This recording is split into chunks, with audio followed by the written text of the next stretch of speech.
Hello friends, मैं हूं सन्मय प्रकाश और आप देख रहे हैं यूट्यूब चैनल सरकारी जॉब न्यूज़। आपका स्वागत है डेली करंट अफेयर्स वीडियो में। तो सबसे पहले इंपॉर्टेंट क्वेश्चंस को देख लेते हैं क्या क्या है जिस पर चर्चा होने वाली है इस वीडियो में। FSSAI ने दूध दही या इससे संबंधित प्रोडक्ट को गाढ़ा बनाने के लिए किस चीज़ के इस्तेमाल पर रोक लगा दी है। FSSAI ने इंपॉर्टेंट बात है, सेहत को नुकसान पहुँच रहा है बहुत ज़्यादा। इसराइल से भारतीयों को स्वदेश लाने के अभियान का नाम बताएं। युद्ध से जुड़े फैसले लेने के लिए इसराइल में किस तरह की सरकार का गठन हुआ है, खास तरह का। और इसराइल में जो भी कुछ हो रहा है उसको लेकर जो भारत की नीति है उस पर भी चर्चा करेंगे। उस युद्ध का नाम क्या है ये भी चर्चा करेंगे। केंद्रीय कैबिनेट ने युवाओं से संबंधित किस ऑटोनोमस बॉडी की स्थापना का फैसला किया है। एक बहुत ही अलग तरह का ये काम सरकार करने जा रही है। गोवा के काजू को GI टैग मिला है, तो सवाल इसमें होगा कि इसे 16वीं शताब्दी में कौन लेकर आया था गोवा में, जो इतना पॉपुलर हो गया अब। सितंबर 2023 में देश की खुदरा महंगाई दर कितनी रही है, और भी कई क्वेश्चन है, टॉपिक है, सब पर बात करेंगे दोस्तों। तो शुरू करते हैं। और हाँ, ये वीडियो देखना मत भूलना। जनवरी से लेकर सितंबर तक का टोटल मैराथन वीडियो अवेलेबल है। इस वीडियो के डिस्क्रिप्शन में मैंने उसका लिंक दे दिया है। और 69th जो BPSC का एग्जामिनेशन हुआ था उसमें शानदार हमारे क्वेश्चन जो मैंने बताए थे वो सब आए हैं, तो भी स्पेशल वीडियो है, उसका भी लिंक इस वीडियो के डिस्क्रिप्शन में है। तो पहला क्वेश्चन लेते हैं, इंपॉर्टेंट है। FSSAI यानी food safety and standard authority of India ने दूध और इसके उत्पादों में निम्नलिखित में से किसके इस्तेमाल की अनुमति न होने की बात स्पष्ट की है जो सेहत को नुकसान पहुंचाता है। आंसर को प्रोटीन बाइंडर्स। और ये न्यूज़ देख रहे हैं आप, ये बहुत ही महत्वपूर्ण है। अक्टूबर में FSSAI ने फिर से ये स्पष्ट किया है कि ये इसकी अनुमति नहीं है, और जो लोग भी ये काम कर रहे हैं, जो भी कंपनियां ये काम कर रही है डेयरी प्रोडक्ट में प्रोटीन बाइंडर्स का इस्तेमाल, वो गलत है, कानून का उल्लंघन कर रही है, उस पर कार्रवाई की जाएगी। ठीक है, अब इसको आसान भाषा में समझिए। मामला ये है कि आप मार्केट में दही खरीदने जाते होंगे तो बड़ा शानदार सा ठोस की तरह यानी सेमी सॉलिड वो दही होता है, उसमें पानी की मात्रा बिल्कुल कम दिखती है आपको। ठीक है, कभी सोचा है कि ऐसा क्यों होता है? और वही दही जब आप घर में जमाते हैं तो वो उस दही में पानी ज़्यादा होता है और काफ़ी ज़्यादा टाइम लगता है उस दही को जमने में। इसकी वजह है प्रोटीन बाइंडर्स।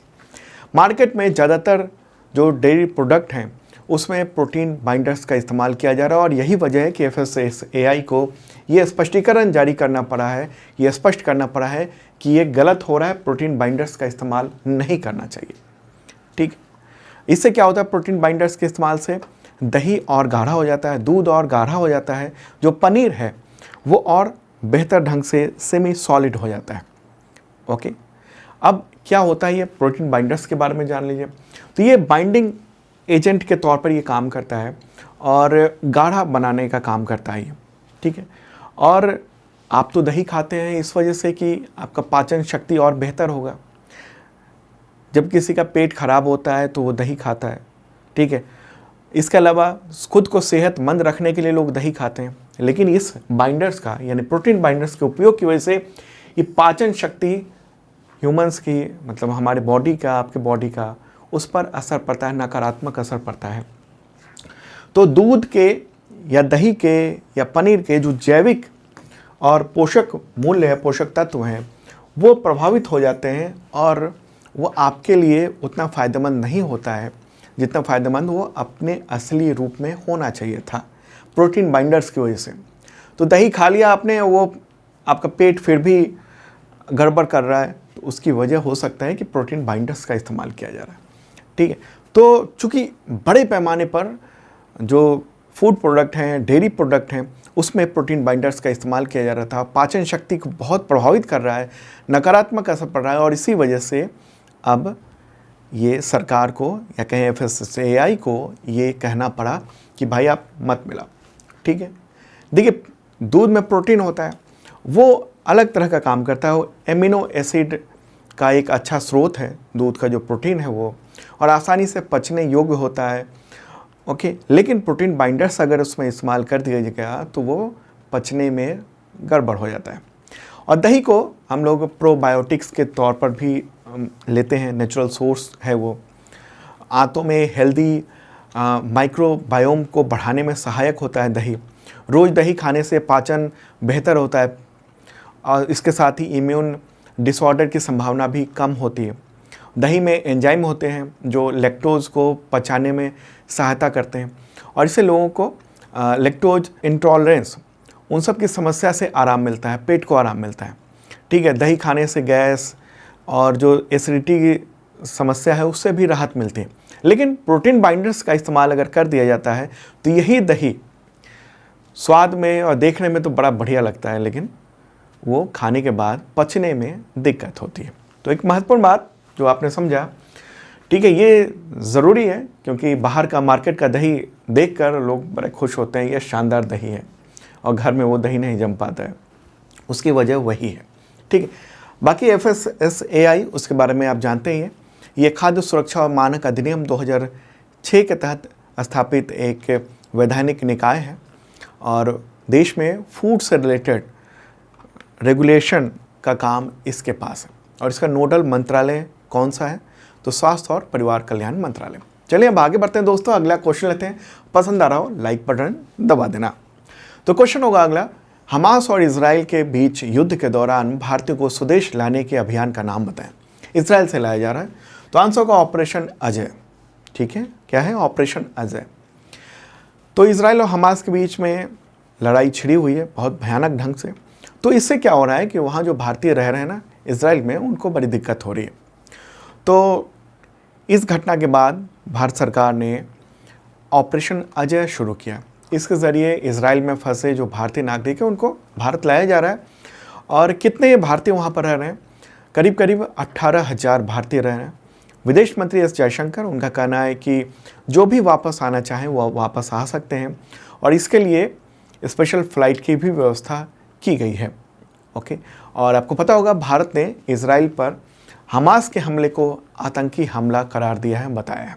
ठीक है, तो जब रेस्क्यू अभियान की बात कर रहे हैं हम, तो पिछले कुछ रेस्क्यू अभियान की भी बात कर लें। ठीक है, ऑपरेशन अजय तो अभी तो 2023 का हमास इजराइल युद्ध के दौरान इजराइल से भारतीयों को लाया जा रहा है।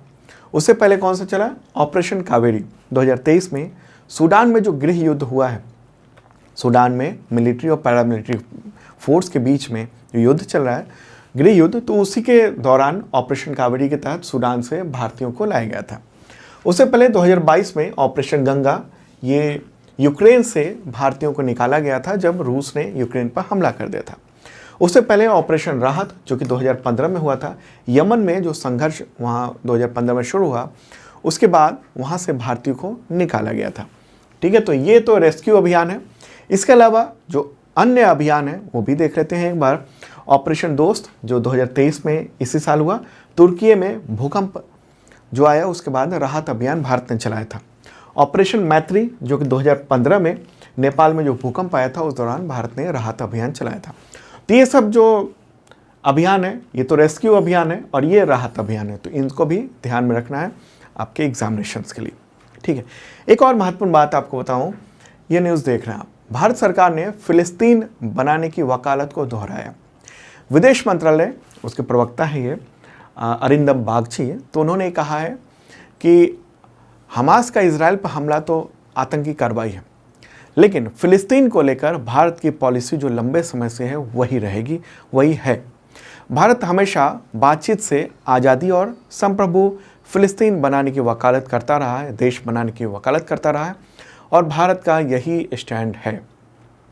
ठीक है, तो फ़िलिस्तीन और इजराइल और प्लस ये जो अभी जो हमास ने गाज़ा स्ट्रिप से, गाज़ा शहर से जो हमला किया है, उस पर एक स्पेशल वीडियो भी मैंने बनाया हुआ है, तो आप ये देखिएगा ज़रूर। ये वाला जो वीडियो है ना, यहाँ पर जो स्क्रीन पर दिख रहा है, ये वीडियो है और इससे आपको हमास की स्थापना, देखिए हमास की स्थापना वैसे इजराइल ने ही करवाई थी ताकि फ़िलिस्तीन में जो डिमांड कर रहे हैं ना लोग, फ़िलिस्तीन देश के लिए जो शांति से उसके खिलाफ एक पूरा माहौल बनाया जा सके। बाद में अब वो हमास जो है ना वो इजराइल के खिलाफ ही हो गया और यहाँ तो अब जो देख रहे हैं हम लोग वो क्या बन गया, भस्मासुर बन गया। ओके, तो उसके बारे में ये वीडियो जरूर देखिएगा, आपको पूरा कंसेप्ट क्लियर हो जाएगा। ओके, तो इजराइल हमास युद्ध देखिए 7 अक्टूबर को शुरू हुआ था और जंग में अब तक यानी आज 13 अक्टूबर है, सुबह तक 2700 लोग मारे जा चुके हैं और इसमें तकरीबन 1300 इजरायली हैं और करीब 1400 फ़िलिस्तीनियों की भी जान जा चुकी है, जो कि गाजा पट्टी या गाजा शहर में है। ठीक है, इजराइल का कहना है कि उसकी सेना ने 6 दिनों में हमास के 3600 ठिकानों पर हमला किया है। गाजा पर 6000 बम दागे गए हैं। गाजा कहाँ है? यहाँ पर है गाजा। वहाँ पर 6000 बम दागे गए हैं और इन बमों का वजन करीब 4000 टन है। इतने बम दाग रहा है इजराइल कि इजराइल के पास गोला बारूद का भी आगे भविष्य में देखते हुए उसको दिख रहा है कि आगे आने वाले वक्त में हमें कमी हो सकती है। तो अमेरिका से बम, मिसाइल वगैरह वगैरह जो एमिनेशंस हैं वो मंगवाए जा रहे हैं। इजराइल मंगवा रहा है और अमेरिका मदद कर रहा है। अमेरिका ने अपने जो फ्लीट है यानी नेवी का, उसको भी इस तरफ तैनात कर दिया है ताकि आगे और इसकी तरफ से कोई समस्या यानी हमास की ओर से कोई समस्या न पैदा की जा सके। चलिए आगे बढ़ते हैं, इससे रिलेटेड कुछ क्वेश्चन ले लेते हैं। हमास ने इजराइल पर जो हमला किया था उसका क्या नाम दिया था? आंसर होगा अल अक्सा फ्लड। ओके, तो हमास ने इजराइल के खिलाफ जो अभियान चलाया उसको नाम दिया था ऑपरेशन अल अक्सा फ्लड। ठीक है, तो हमास के जो सैन्य कमांडर है उन सब का यही कहना था कि चूँकि यरूशलेम में जो अल अक्सा मस्जिद है उस पर इजराइल की तरफ से जो अपवित्र करने की कार्रवाई की गई थी, ऐसा हमास का कहना है, तो उसका बदला लिया गया है। दरअसल अप्रैल की बात है, अप्रैल 2023 में अल अक्सा मस्जिद में ग्रेनेड फेंके गए थे। तो हमास के प्रवक्ता ने कहा है कि ये कार्रवाई ये अरब देशों का जवाब है जो इजराइल के साथ करीबी बढ़ा रहे हैं उन सबको भी।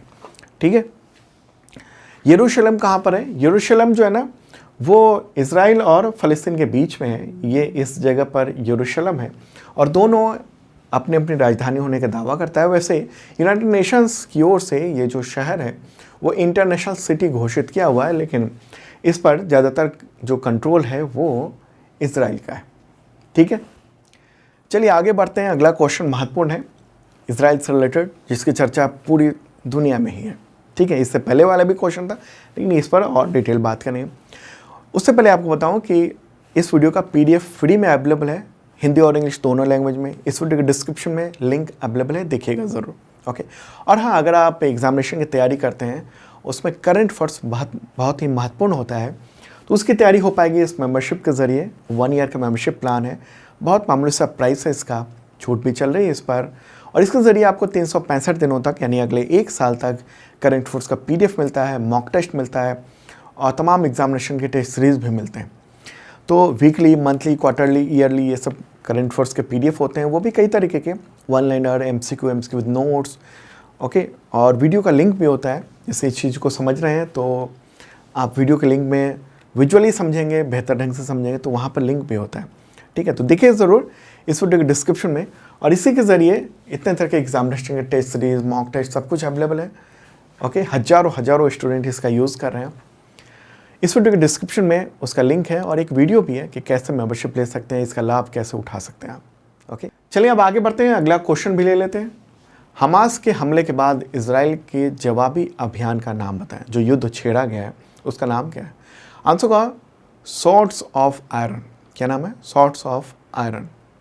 तो ये नाम दिया गया है सॉर्ड्स ऑफ आयरन। जो धुआं कहते हैं ना, वो कर देना, वो गाजा पर इजराइल ने कर दिया है। ठीक है, तो सॉर्ड्स ऑफ आयरन ये ऑपरेशन है और लगातार मैंने पहले ही बताया 6000 मिसाइल दाग चुका है इजराइल उस जगह पर, और पूरा उसका कहना है कि हम पूरी हमास को सफाया कर देंगे। और इस दौरान गाजा जो है ना वो तो तबाह हो गया। ठीक है, चलिए आगे बढ़ते हैं। ये तो वहाँ के प्राइम मिनिस्टर हैं इजराइल के, बेंजामिन नेतन्याहू। ओके, आगे बढ़ते हैं, अगला क्वेश्चन लेते हैं। हमास के खिलाफ युद्ध से जुड़े फैसले लेने के लिए इजराइल में किस तरह की सरकार का गठन किया गया है? आंसर का इसका यूनिटी गवर्नमेंट। क्या है? Unity government. इजराइल की संसद ने ये 11 अक्टूबर को जंग से जुड़े फैसले के लिए ये यूनिटी गवर्नमेंट और 3 सदस्यीय वॉर कैबिनेट बनाने का फैसला लिया। तो नई सरकार में विपक्षी पार्टियों को भी शामिल किया गया है। यहाँ के प्राइम मिनिस्टर मैंने पहले बताया बेंजामिन नेतन्याहू हैं, तो वो तो प्राइम मिनिस्टर हैं, साथ में विपक्षी दल भी इस यूनिटी गवर्नमेंट में आ गए हैं कि जो इजराइल ने युद्ध का ऐलान किया है हमास के खिलाफ, उस बात को करने के लिए, ठीक है, उस अभियान को पूरा करने के लिए ये यूनिटी गवर्नमेंट है। इजराइल ने, यहाँ महत्वपूर्ण बात है, 1 लाख सैनिकों को गाजा बॉर्डर पर तैनात किया है। ये जो देख रहे हैं ना आप, ये जो यहाँ पर ये जो गाजा जो सिटी है, इसकी चौड़ाई कितनी है? लंबाई तकरीबन 36 किलोमीटर के आसपास है, चौड़ाई कहीं 4 किलोमीटर, कहीं पर 6 किलोमीटर, कहीं 10 किलोमीटर, ऐसा ये इतना ही है, ठीक है। तो वहाँ पर 1 लाख सैनिक तैनात कर दिए हैं इजराइल ने, और साथ ही 3 लाख सैनिकों को तैयार रहने को कहा गया। दुनिया भर से इजरायली लोग जंग लड़ने के लिए वतन पर लौट रहे हैं, अपने अपने वहाँ देश में लौट रहे हैं। इजरायली रक्षा मंत्री योव गैलेंट ने कहा है कि हमने युद्ध के सभी नियम खत्म कर दिए हैं, हमारे सैनिक अब किसी भी चीज़ के लिए जिम्मेदार नहीं होंगे, उन पर मिलिट्री कोर्ट में कोई भी केस दर्ज नहीं होगा। तो इजराइल के रक्षा मंत्री, उन्होंने ये सब बातें कह दी हैं। गाजा पट्टी में, ये जो गाजा पट्टी है, यहाँ पर इसमें खाना, पानी, बिजली, फ्यूल सप्लाई सब कुछ बंद कर दिया गया है, पूरा चारों तरफ से घेर लिया है इजराइल ने, ठीक है। अमेरिकी विदेश मंत्री एंटनी ब्लिंकन वो पहुँचे हैं इजराइल, और वहाँ पर प्राइम मिनिस्टर नेतन्याहू से मुलाकात की है, और उसके बाद उन्होंने भी कहा है, अमेरिका ने भी कहा है कि हमास का एक मकसद है इजराइल को तबाह करना और यहूदियों की हत्या करना, और अमेरिका हमेशा इजराइल की मदद करेगा इस पूरे अभियान में, हमास की जो सोच है उसके खिलाफ, ठीक है। अच्छा, इस बीच इजरायली सेना ने ये माना है कि हमास के हमले रोकने में वो नाकाम रही है। इतना बड़े पैमाने पर जो हमला किया गया 7 अक्टूबर को, उसको इजरायली सेना के चीफ ने कहा है कि लोगों की रक्षा करना सेना का काम है, लेकिन वो फिलहाल इसमें नाकाम हुए, लेकिन सीख है जो अब जंग शुरू हो चुकी है। इजराइल ने यह भी कहा है कि गाजा पर जो उसका हमला है वो लगातार जारी रहेगा, और हमास जब तक कि इजराइल के जो बंधक हैं, यानी जो जब हमास ने हमला किया था तीनों तरफ से, यानी समुद्र, वायु और भूमि, यानी तीनों जगह से, तो उस दौरान बहुत सारे महिलाओं को, लोगों को उठा के ले गया था, ठीक है, नागरिकों को, जो इजराइल के नागरिक हैं। तो इजराइल ने कहा है कि पहले तो बंधकों को छोड़ा जाए, तब बिजली, पानी ये सब देंगे। पूरा अंधेरा छाया रह रहा है गाजा स्ट्रिप पर, और इंटरनेशनल राइट्स जो ग्रुप्स हैं, जो मानवाधिकार संगठन है, उन सब का कहना था कि गाजा में इजराइल के बिजली सप्लाई रोक देने के बाद से अस्पताल जो है ना, वो आगे आने वाले वक्त में मुर्दा घर बन जाएंगे। तो अंतर्राष्ट्रीय तौर पर ये मांग हुई थी कि भाई बिजली और खाने की चीज़ों की सप्लाई तो की जाए, लेकिन इजराइल ने साफ कह दिया है कि जब तक कि हमारे जो लोग हैं जिनको बंधक बनाया हुआ हमास ने, अगर उनको नहीं छोड़ता, तब तक हम बिजली पानी नहीं देंगे, ठीक है, ओके। तो ये तो महत्वपूर्ण बात है। अच्छा, इजराइल और फ़लस्तीन के बीच में विवाद क्या है? देखिए, मिडिल ईस्ट में ये इलाका संघर्ष का है, लगभग 100 साल से चला आ रहा है, और इजराइल में ये फ़लस्तीन का इलाका हुआ करता था, बाद में यहाँ पर इजराइल बनाने का ऐलान हुआ, और धीरे धीरे फ़लस्तीन तो बहुत छोटा सा रह गया, पूरा इजराइल ही इजराइल हो गया, ठीक है। इसके बारे में मैंने स्पेशल वीडियो में डिटेल बताया हुआ है, तो आप वो देख सकते हैं, आपके एग्जामिनेशन के लिए वो समझ में आ जाएगा पूरा क्या मामला है, ओके। चलिए अब आगे बढ़ते हैं, अगला क्वेश्चन लेते हैं। केंद्रीय कैबिनेट ने युवाओं से संबंधित किस स्वायत्त निकाय यानी ऑटोनोमस बॉडी की स्थापना का फैसला किया है? आंसर होगा मेरा युवा भारत, यानी माई भारत, ठीक है। तो केंद्रीय कैबिनेट ने ये अभी हाल ही में फैसला किया है 11 अक्टूबर को, और कहा है कि माई भारत यानी मेरा युवा भारत वो स्थापित किया जाएगा, ऑटोनोमस बॉडी होगा, और इसके ज़रिए युवाओं में नेतृत्व क्षमता विकसित करने, स्किल डेवलपमेंट, इन सब पर फोकस किया जाएगा। और ये कब लॉन्च किया जाएगा? तो 31 अक्टूबर को, उस दिन क्या है, राष्ट्रीय एकता दिवस है, उसी दिन ये किया जाएगा, ठीक है। तो इसमें युवाओं की परिभाषा क्या होगी?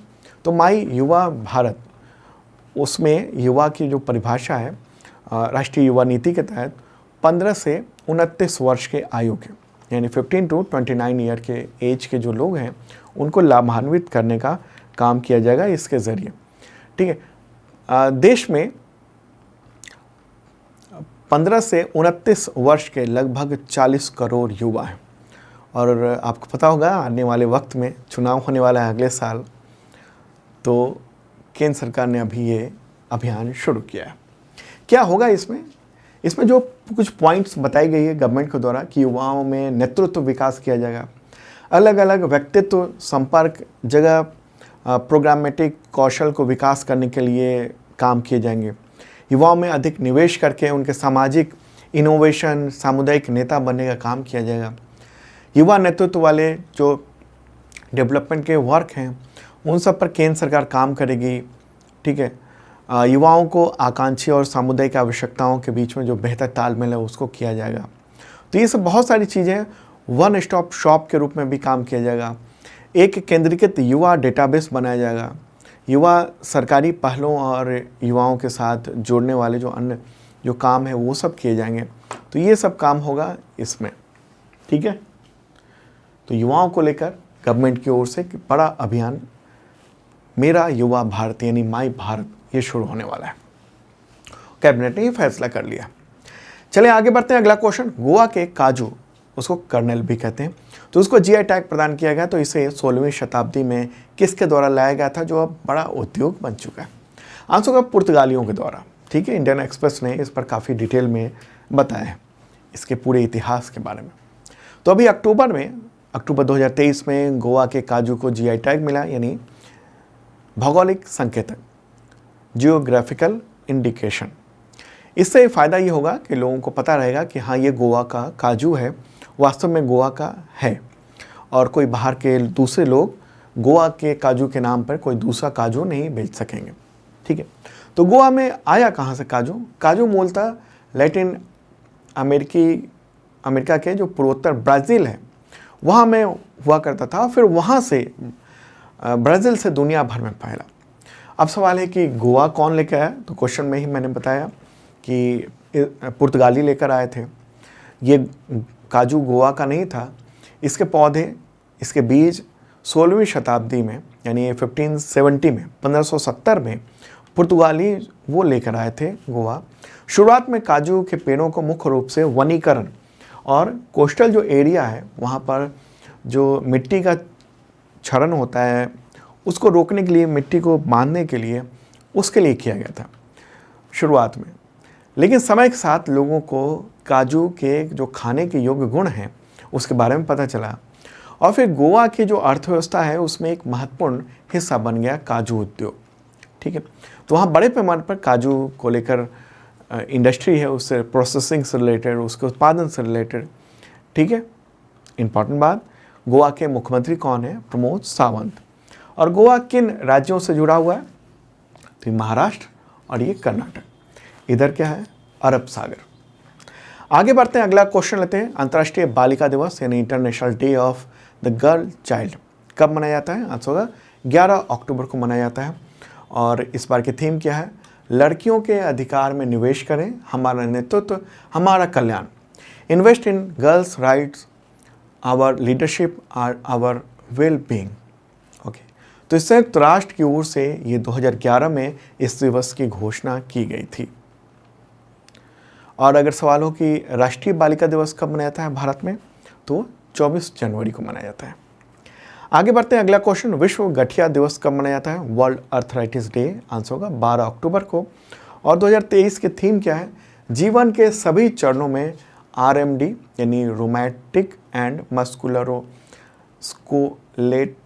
डिजीज़ के साथ रहना, living with RMD at all stage of life. तो अर्थराइटिस, हड्डियों में दर्द, सूजन, ये सब लक्षण अर्थराइटिस के। और ये परेशानी तब बहुत ज़्यादा हो जाती है जब यूरिक एसिड का लेवल बढ़ जाता है और जो हड्डियां हैं, जो जोड़ हैं, वहाँ पर जो नेचुरल लुब्रिकेंट है उसका बनना कम हो जाता है, तो वो गठिया की स्थिति होती है, चलना मुश्किल हो जाता है। ओके, इम्पॉर्टेंट बात। अगला क्वेश्चन लेते हैं, सितंबर 2023 में देश में खुदरा महंगाई दर कितनी रही? आंसर को 5.02%। ठीक है, ये खुदरा महंगाई दर रही। इससे पहले अगस्त में 6.83% था, लेकिन अभी देखने को मिल रहा है थोड़ा सा कम हुआ है। और आरबीआई का जो टॉलरेंस लिमिट है, नहीं 2 से 6% के बीच में होना चाहिए महंगाई दर, तो वो उसी के कंट्रोल में। ठीक है, तो ये कैसे जारी किया जाता है खुदरा महंगाई दर? तो कंज्यूमर प्राइस इंडेक्स यानी सीपीआई के द्वारा ये जारी किया जाता है, तय किया जाता है। इसमें खाद्य सामग्री, फल, कपड़े, जूते, घर, ईंधन, बिजली और अन्य सामानों की गणना की जाती है। मतलब कि एक ग्राहक के तौर पर आप जो भी रिटेल मार्केट से सामान खरीदते हैं तो उसकी कीमत पिछले साल उस महीने और इस साल के इस महीने में क्या फ़र्क है उसको देखा जाता है, और फिर कंज्यूमर प्राइस इंडेक्स तय होता है, उसी के आधार पर ये होता है। ठीक है, तो इस बार थोड़ी सी कमी क्यों दिख रही है? 6% से भी ज़्यादा था अगस्त में, अभी 5.02% है। तो मतलब ये है कि दरअसल जो सब्जियां हैं उनके रेट में गिरावट हुई है, उसकी वजह से ये 5.02% यानी टॉलरेंस लिमिट में ये दिख रहा है। ठीक है, अब सवाल है कि कौन जारी करता है? तो NSO जारी करता है, नेशनल स्टैटिस्टिकल ऑफिस, और ये ministry of statistics and programme implementation उसके अंतर्गत आता है। ओके, तो महत्वपूर्ण बात है।